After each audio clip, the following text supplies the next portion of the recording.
اچھا اس میں یہ چیز آ سکتی ہے کہ بھئی وہ تو رسول تھے، انہوں نے تو ہمت کی، اب تو ہو نہیں سکتا، ان کے دور میں تو صرف ابو جہل تھا، 2 ہاتھ تھے 2 پاؤں تھے، ہمارے دور میں امریکہ ہے جو 50,000 فٹ سے بمباری کرتا ہے، اس کے پاس تو گائیڈڈ میزائل ہیں، نہ معلوم کیا ہے، بہت کچھ ہے، ہم کیا کر سکتے ہیں؟ ہم تو کچھ نہیں کر سکتے۔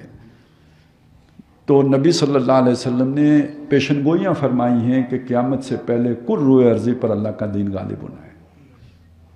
بہت سی حدیثیں، کوئی گھر باقی نہیں بچے گا، اینٹ گارے کا بنا ہوا ہو، خیمہ ہو، کوئی پختہ مکان ہو، مگر اس میں اللہ اسلام کو داخل کر کے چھوڑے گا، گھر والے کی عزت کے ساتھ یا گھر والے کو ذلیل کر کے، یعنی صرف میں پڑھنے کے لیے نہیں، پوری اتھارٹی کے ساتھ داخل ہوگا۔ اصل میں یہی وہ ساری حدیثیں ہیں نا جن کو سامنے رکھ کر اقبال نے ہماری زبان اردو میں وہ اپنی جذبات کا اظہار کیا ہے کہ آسماں ہوگا سحر کے نور سے آئینہ پوش، اور ظلمت رات کی سیما پا ہو جائے گی، پھر دلوں کو یاد آ جائے گا پیغام سجود، پھر جبیں خاک حرم سے آشنا ہو جائے گی، آنکھ جو کچھ دیکھتی ہے لب پہ آ سکتا نہیں، میں وہ حیرت ہوں کہ دنیا کیا سے کیا ہو جائے گی، شب گریزاں ہوگی آخر جلوہ خورشید سے، یہ جہاں معمور ہوگا نغمہ توحید سے۔ تو فرشتے آ کے کریں گے، ہوگا تو ٹھیک، یہ تو حضور کی پیشن گوئیاں ہیں، ہوگا، لازمی ہوگا۔ قرآن سے بھی اشارہ نکلتا ہے کہ حضور عالمی رسول تھے، اور حضور کا مشن اگر یہ ہے عدل قائم کرنا تو پورے عالم پر وہ عدل قائم ہونا ہے، رحمت للعالمین۔ سب سے بڑی رحمت کیا ہے؟ انصاف ہو، تو پوری دنیا پہ ہونا ہے، لیکن وہ کریں گے امتی، امتیوں نے کرنا ہے۔ اور کون سے امتی؟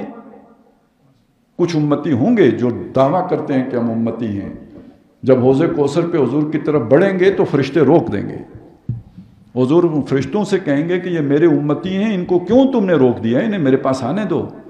وہ کہیں گے حضور ان کے کچھ اعمال آپ والے نہیں تھے، کوئی اور ہی اعمال تھے، وضع میں تم و نصارہ تو تمدن میں ہنود، یہ مسلمان ہیں کہ جنہیں دیکھ کے شرمائیں یہود۔ اور ایک امتی وہ ہیں کہ جن کے بارے میں دنیا میں حضور حسرت کر کے گئے ہیں کہ کاش میری ملاقات ان کے ساتھ ہو جائے، یا لیتنی لقیت اخوانی، کاش کہ میں اپنے بھائیوں سے مل لوں۔ پوچھا گیا یہ کون ہے؟ کیا ہم آپ کے بھائی نہیں ہیں؟ ہم آپ کے ساتھی نہیں ہیں؟ فرمایا نہیں، میں ان کی بات کر رہا ہوں جو تمہارے بعد آئیں گے، وہ مجھے اپنے درمیان نہیں پائیں گے، تم نے تو مجھے اپنے پاس پایا ہے نا، میری صحبت سے فیض یاب ہوئے ہو۔ ابھی وہ بھائی کہہ رہے تھے نا کہ بھئی حضور نے تزکیہ کیا، انہیں میں نہیں ملوں گا، وہ اللہ کی کتاب کو 2 کاٹھیوں کے درمیان پائیں گے، وہ پیغام جو میں لے کے آیا ہوں وہ پیغام ان کے پاس پہنچے گا، میں نہیں پہنچوں گا، پھر وہ مجھ پر ایمان لائیں گے جیسے تم ایمان لائے ہو، میری مدد کریں گے جیسے تم نے مدد کی۔ اب یہ جو مدد ہے کس معاملے میں، کس مشن میں، کس مقصد میں؟ وہ جو محمد الرسول اللہ کا مقصد بعثت ہے، اب آپ کی قیادت میں نہیں، آپ کی دی ہوئی رہنمائی کے ساتھ اس کی طرف جو پیش قدمی کریں گے، یہ وہ بھائی ہیں کہ جن سے حضور دنیا میں ملاقات کی خواہش دل میں لے کے گئے ہیں۔ اب آپ سوچیں کہ جب حوض کوثر پر یہ سامنے آئیں گے تو کس طرح بڑھ کے حضور ان کا استقبال کریں گے۔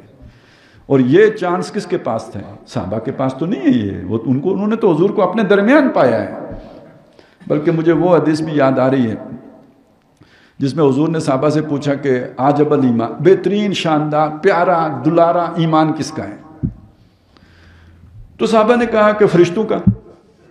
تو حضور نے فرمایا فرشتے کیوں نہیں ایمان لائیں گے، وہ تو اللہ کو دیکھتے ہیں۔ تو پھر انہوں نے کہا کہ نبیوں کا۔ تو حضور نے فرمایا نبی کیوں نہیں ایمان لائیں گے، ان کے پاس تو فرشتہ آتا ہے۔ بھئی ایمان غیب کو کہتے ہیں نا، جب غیب والے سے ملاقات ہو گئی تو اب کیا مسئلہ بیچ میں رہا؟ وہ تو کیوں نہیں لائیں گے، وہ تو ان کے پاس تو فرشتہ آتے ہیں۔ اب انہوں نے ذرا تھوڑا جھجک کے کہا کہ ہمارا۔ تو حضور نے فرمایا تم کیوں نہیں مانو گے، میں تمہارے درمیان موجود ہوں۔ تو انہوں نے کہا کہ ہمیں تو نہیں پتا، پھر آپ بتائیے۔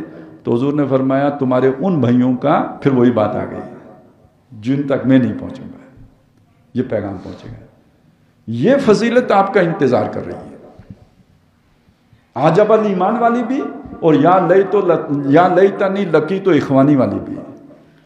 لیکن اس کا تعلق کس چیز کے ساتھ ہے؟ اس مشن کے ساتھ ہے۔ میری مدد کریں گے جیسے تم نے مدد کی ہے. صرف پریز کرنے کی بات نہیں ہے، صرف جو ہے نا تعریف کرنے کی بات نہیں ہے، صرف اچھا کہنے کی بات نہیں ہے، صرف جو ہے نا وہ